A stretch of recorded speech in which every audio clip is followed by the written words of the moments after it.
street and just starting to dance. Not for fun, not for a party, but because you simply can't stop. This isn't a scene from a movie. It's a real historical event known as the Dancing Plague of 1518. It all began in Strasbourg, a town in what is now France. In the sweltering heat of July, a woman named Frau Trafia walked out of her home and began to dance silently in the street.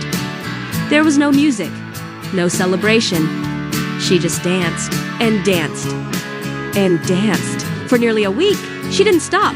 Not to eat, not to sleep. Her husband and neighbors watched in horror, but no one could make her stop. This might have been a strange, isolated incident. But then something even more bizarre happened. Within a week, over 30 other people had joined her.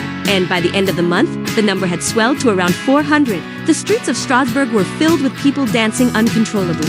These weren't joyful dancers. They were in agony. Their faces were twisted in pain. They were crying out for help, begging for it to end.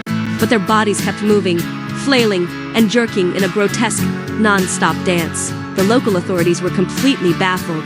Doctors were consulted, and they concluded that the cause was hot blood. Their bizarre prescription: encourage more dancing.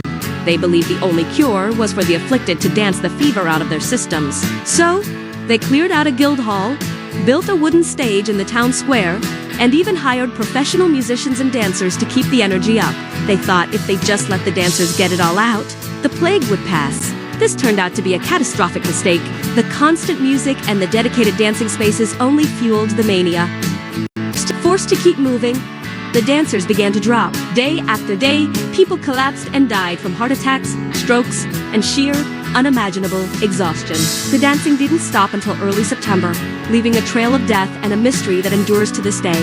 So, what caused this horrifying event? For centuries, historians and scientists have debated the cause. One popular theory is mass hysteria, or a shared psychotic episode, possibly triggered by the extreme poverty, famine, and disease that were rampant at the time. The stress could have manifested physically in this terrifying way.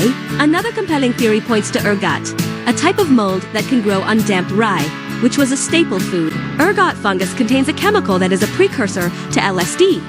Ingesting it can cause convulsions, muscle spasms, and vivid hallucinations. Could the entire town have been suffering from a mass poisoning? Tripping on moldy bread? We may never know for sure if it was a psychological break, a poisonous fungus, or something else entirely. The Dancing Plague of 1518 remains one of history's most chilling and unsolved myth. Time when an entire city lost control of their own bodies and danced themselves to death. History is full of these strange and fascinating secrets. If you want to uncover more stories that seem too weird to be true, make sure to subscribe to our channel. Thanks for watching.